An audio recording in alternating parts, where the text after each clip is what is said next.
The year 2020 hit us all really hard, and it signaled a major shift in the way that our world works.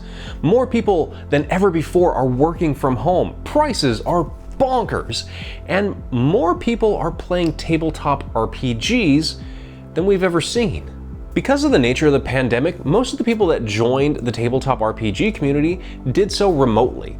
They played in the comfort of their own home, while the other people played in the comfort of their own home. They joined together on platforms like Roll20 or Foundry or all the other ones that have sprung up in that time to fill the whole I need to play Dungeons and Dragons or Pathfinder void. Inside of those virtual tabletops, you rely on digital battle maps to convey the scene, or maybe you'll draw it by hand like you used to at home, but a lot of us, myself included, rely on those digital battle maps, those maps that wonderful cartographers create in full amazing color and detail. You load them up into your virtual tabletop, you drop some tokens on, and bam, you're playing. Because I rely so heavily on digital battle maps, and I'm sure a lot of you do too, I wanted to know more about them. I wanted to know more about the industry that surrounds them. So I talked to my friend Andy, who's been a cartographer for the last 3 years, so I know that he knows his stuff and I know he does great work. I went ahead and I interviewed him and I asked him a whole bunch of questions. I got the answers to all the questions that I wanted to know, and I wanted to share a select few with you today. Be sure to stick with me throughout this whole video because I'm going to let you know how Lunch Break Heroes subscribers can interact with our sponsor World Anvil to win this Nintendo Switch right here. But we'll get to this Switch and World Anvil in just a few minutes.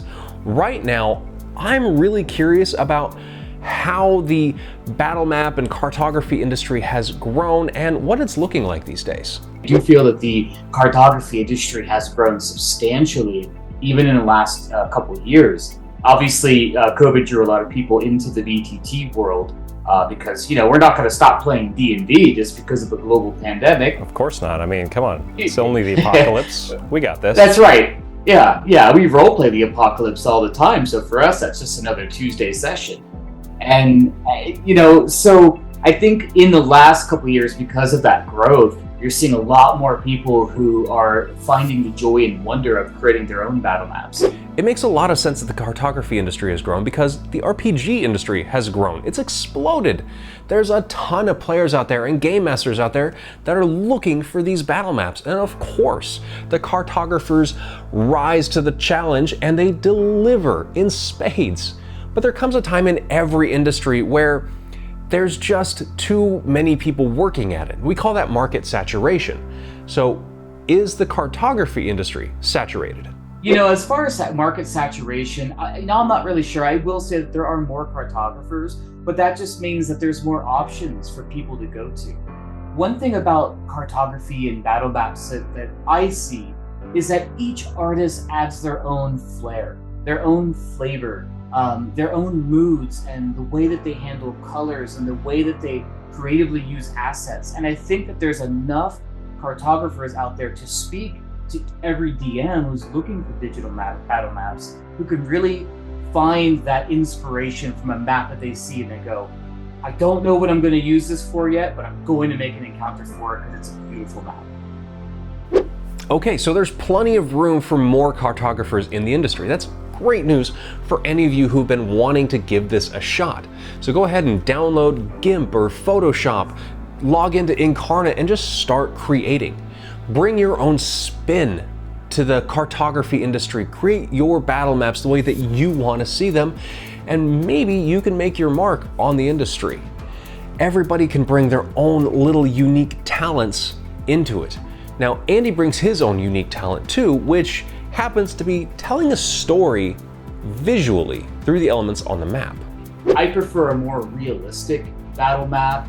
I like battle maps that are jam-packed with details that I can find myself just staring at and getting lost in, what's in that room. And I love when a battle map can almost tell a story without telling a story. Like, what are the lives of the people that have lived here? Yeah, when I do maps, I always think about without getting too far down the rabbit hole, I always think about what that individual does. What does this person do when they're not chopping wood, when they're not farming or tilling the land? What is their hobbies? When they're not trying to summon arcane demons and bring about the end of the world. As you do in the D&D verse. So, maybe I'll put a loot on a bed, on a messy bed somewhere. Maybe I'll think about, well, how do they wash their clothes? How do they eat? Where do they store their food? How do they cook their food? Where do they get their, do they cook eggs? Do they have chickens in the back? It's those little kind of details that I really focus on with my maps. I would say number one, and number two is mood. I always go into a map with a specific mood that I want to capture. And I focus on dark fantasy maps. So typically my mood is dark, dreary, foggy, and overall spooky. But I try to capture that feeling. Which is really what makes your maps such a great complement to my own adventures, which are also dark and spooky and, all of that gothic horror nonsense. That's right. Yeah, and I love them. And it's been a really amazing journey to make these maps for the Lunch Break Heroes adventures, because they're right up my alley. They're dark fantasy, they're gritty, really well-written adventures that I just absolutely love. That's my jam, is the dark fantasy. What's more important than the little tiny details on the map is if it's functional. Can you actually use it? Is it a high enough resolution where you can load it up into your VTT and see what there is on the map, or is it just a garbled mess? Can you print it out and have it be nice and sharp and crisp? Is there enough room for your tokens to move around and explore and fight? Is it drawn on a scale that you can actually use it? I'm looking at you, Yesterhill Map from Curse of Strahd. There's a lot of things to consider here because battle maps aren't just for virtual tabletops. Now, these days, a lot of people think battle maps are mutually exclusive with virtual tabletops, but that's not entirely true, is it? No, not at all.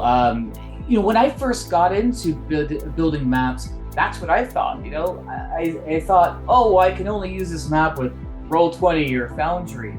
But what I'm finding as a map maker is that you can use so many other facets to use your battle maps. A lot of my patrons will print their battle maps. I've been shown amazing pictures of them going to their local print shop and getting it on a huge poster board for the final battle. I see a lot more DMs, myself included, will cast that battle map for an in-person session on a big screen TV or a computer monitor, and kind of use a blend of both digital battle maps, but using it for an in-person session as well. There's other tools that are out there that you can use battle maps and even world maps for. For example, I use World Anvil for my campaign prep and my world building, but they have a really amazing interactive world map feature that you can load up either a battle map or a world map, drop pins on that map, and then add notes for what locations exist there, what monster counters you might have planned. And I'll tell you, it has been a game changer for me to use a tool like that. So outside of your actual plays in VTTs, you have print options, you have casting on your TV, you have a monitor, you have other different even DM prep tools like World Anvil are all really great resources to utilize digital battle maps. And that brings us to the sponsor of this video, World Anvil. World Anvil is an amazing world building and campaign management tool. While you can't build and create maps inside of World Anvil, you can import the ones that you use in your games and your campaign, and you can keep track of all of the things that happen there or have happened there. One of the big features that I'm loving about World Anvil right now is the Chronicles. With Chronicles, you can create a timeline of events that have happened on a map. You can specify the start date, the end date, the units of time that are used. You can customize all of this to the calendar of your world or your campaign. You can place markers on a map where certain events have happened. You can keep track of what happened there, when it happened, who did it, and all of that. Every single one of these pins can be linked to an article that you have tied to your world to provide a lot more information, not only for you as the game master, but to your players as well, so that they can learn more about the lore of the world that they're inhabiting. And if you feel so inclined, you can even run a whole game inside of World Anvil with their discussion boards. You can do a play-by-post thing and have all of your characters and your maps and everything right there inside of World Anvil for everybody to interact with. And World Anvil's discussion boards have one more amazing use, and that is entering you to win this. Now, to win this Switch, you have to do 3 simple things. First, subscribe to Lunch Break Heroes. The button's right down here. Second, you have to comment on this video. Third, you have to go to my discussion board in World Anvil, the link is in the description down below, and you have to post. And you have to leave the link to your YouTube comment in that post. Put whatever else you like there, but it has to have the link to your comment. You can get the link to your comment by clicking on the timestamp next to your name. And that's it. Go ahead and do those 3 things and you've got a chance at winning this baby right here. There are some rules and restrictions, however, so go ahead and pay attention to those. They're on top of the discussion board over on World Anvil. I'll be doing the drawing at the beginning of December, so go ahead and pay attention. Make sure you subscribe so you don't miss the video, and we'll see who I get to ship this thing out to. Now, as much as I'm toting digital battle maps during this video, I don't hate physical maps. I have nothing against them. In fact, I love them. I get a warm and fuzzy feeling whenever I think about physically drawing the maps, especially if it's on a cheap piece of cardboard with a marker that I found nearby in the junk drawer. The big problem that I've always had with those physical maps is hiding things from the players. And if you've ever tried to do it, you know my pain. Trying to put a big sheet of paper on top of the thing doesn't work. Trying to cut out little pieces of paper, that just lets people know what the dungeon looks like. And it's a pain in the butt. But when I hopped over to virtual tabletops and started using digital battle maps, that problem just kind of went away. Yo, yeah, for sure. I mean, and depending on the VTT that you're using, but I think most modern VTTs have really advanced fog of war features, which, for me was a game changer. Even though, we can absolutely play in person now, my group still continues to play on VTT. For me, I like the entire, the immersion of the map experience. And I think the fog of war, being able to hide certain elements, helps keep the map a big surprise, and you get more from it when your players can't see the entire thing. And I too have used black construction paper cut out to try to lay on top of my hand-drawn dry erase map, only to find out that it got, blurred when I went to remove the paper, or the table got bumped and everything kind of fell out of place. It's a bit more management, But the benefits of a virtual tabletop go far beyond just fog of war enhancements. There's a lot of stuff in there like token vision and dynamic lighting, sound effects and music, and a whole bunch of other quality of life things that are thrown in. I've used 3 virtual tabletops in my career as a dungeon master, and that is MapTool and Roll20 and Foundry. I liked MapTool, I used it for a few years. We don't talk about Roll20 in my house anymore, and I am in love with Foundry right now. Foundry is where I publish all of my premium adventures that I create. Our adventures for Foundry are published through patreon.com and drivethrurpg.com. Once you're a member of the Platinum tier or you purchase the adventure, you get access right through the Foundry VTT program. It's super easy to load it up, especially now that we've started tailoring things for version 10, where you can just import and extract the adventure compendium, and it's all right there. It's super easy. Or if you don't use Foundry, that's fine. You can go ahead and check out our PDFs with included tokens and portraits for all the NPCs on our silver and gold tiers over on Patreon, or of course, through DriveThruRPG or LunchBreakHeroes.com. Coincidentally, Andy got his start as a cartographer for Lunch Break Heroes by playing in one of my games. He was a patron of mine, still is in fact, and I had a contest of who could create the most compelling character concept, and he won. So he got to join my home game with some of my other friends, and it just kind of spiraled from there, or grew from there rather. He began to make maps, and I'm like, hey, I'm gonna start creating adventures. Do you want to do the maps? And he said yes, thankfully, and since then we've had these fantastic maps for all of our adventures. And with that grew his career as well. And because he's gotten so good at creating these maps, he's got a lot of great advice for aspiring cartographers. I find that if you focus on your passion, on what drives you to do that, I guarantee you the people that will follow you and gain inspiration from your maps to want to use them will see your love in each map that you pour into. Don't be afraid of putting in the work. I work a full-time, a day job, as well as being a cartographer. The latter is obviously my favorite. But I've put in easily 40 to 80 hours of work on maps in a single week. And that's in addition to my full-time day job. So, just understand that it's a labor of love. It's gonna take a lot of time and energy to hone your craft. And don't be discouraged by what you see. I am absolutely guilty of this. There's always going to be someone better at your craft than you think you are. And I guarantee you that if you keep focused, you don't want to self-defeat. You don't want to get into imposter syndrome and think, oh, I made this really cool map and I spent 12 hours on it, and you post it on Reddit, and then you see some other map maker and you're like, oh, never mind, I give up. This map is incredible. And along that point there of being discouraged by your own work, that is in a way a good thing.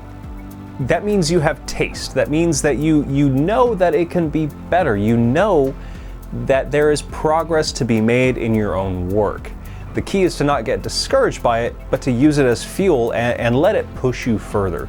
Know that you can do better and that you see that, and that's a good thing. It is. One important thing I would also recommend is don't delete your old maps. I made that mistake. I have a ton of maps that I deleted because I thought I got better, and I said, well, I don't want this garbage anymore. But I still have maps that I made 2 years ago that I won't delete now, because I like to go back and revisit that map in 2 years and look at the stuff that I do today, and I can see a world of difference. It's like 2 different people made that map. And when you realize, it's easy to get lost in the day-to-day work, but when you look at your old work and compare it to your new work, you can truly see that, hey, this is the same person who just got better at their craft. So whether you're looking to take up cartography as a hobby or start a business, start with your passions and grow from there. If you are looking to make money from it, it's gonna take a lot of time and dedication, just like with any other business. This is not an overnight sort of thing. You have to create the maps and grow an audience and market it and all of that. It is a fun job, but it is still a job, just like any other form of content creation. If you want to know more about making money in the RPG business, I actually have a video just for you, and you can find it right up there. Go ahead and check that out. Before you do that, absolutely positively click the subscribe button and go try to win this Switch over on my discussion board at World Anvil. Remember, subscribe, comment, go post on World Anvil. As for the rest of us who just want to download the maps and put them into our games, Andy's got some advice on where to find some good ones. There's a few, the Reddit map subs I could recommend are Battlemaps is a really good one. RD&D Maps is also a really good one. And I believe each of the map making programs also have their own subs. R Incarnate, for example, you'll see a lot of really talented Incarnate map makers posting their work online. Free for the public to use more often than not, and there's just a lot of incredible talent out there. And of course, there Andy goes being all modest and not mentioning his own Patreon, which is a great place to get fantastic, high quality, high resolution maps based on not only Wizards of the Coast properties, but also original locations that Andy comes up with as well. He does release every single week, which I'm seriously jealous of that work ethic because I could barely get a video out a month. And you can just drop these maps right into your game, whether you want to play them now or you just want to squirrel them away for later. But before you head off and get some amazing battle maps from Andy or from over on Reddit, go ahead and try to win this Nintendo Switch. Subscribe to our channel right down here, leave a comment, go to World Anvil, sign up, and leave a post on my discussion board. The link is in the description down below. This thing needs a new home.